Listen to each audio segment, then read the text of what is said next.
జీర్ణం జీర్ణం వాతాపి జీర్ణం అనే మాట వెనుక ఉన్న కథ మీకు తెలుసా? భోజనం చేసిన తర్వాత కొంతమంది పెద్దలు ఒక మాట అంటూ ఉంటారు, జీర్ణం జీర్ణం వాతాపి జీర్ణం అని.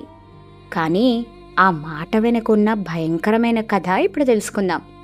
పూర్వం ఇల్వలుడు వాతాపి అని ఇద్దరి రాక్షస అన్నదమ్ములు ఉండేవారు.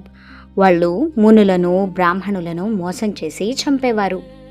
వాతాపిని మేకగా మార్చి చంపి వండి అతిథులకు పెట్టేవాడు ఇల్వలుడు. భోజనం అయిపోయిన తర్వాత వాతాపి బయటికి రా అని పిలిచేవాడు. అప్పుడు వాతాపి వాళ్ళ కడుపు చీల్చుకుని బయటికొచ్చేవాడు. అలా ఎంతో మందిని చంపేశారా రాక్షసులు. ఒకరోజు అగస్త్య మహర్షి వాళ్ళ ఇంటికి వచ్చాడు. మామూలుగానే వాతాపిని వండి మహర్షికి పెట్టారు.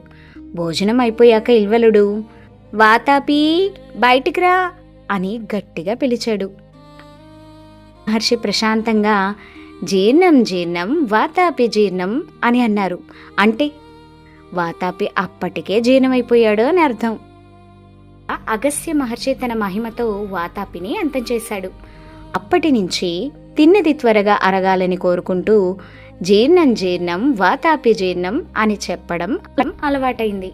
ఇలాంటి తెలుగు పదాల వెనుక ఉన్న కథల కోసం ఫాలో ఫర్ మోర్.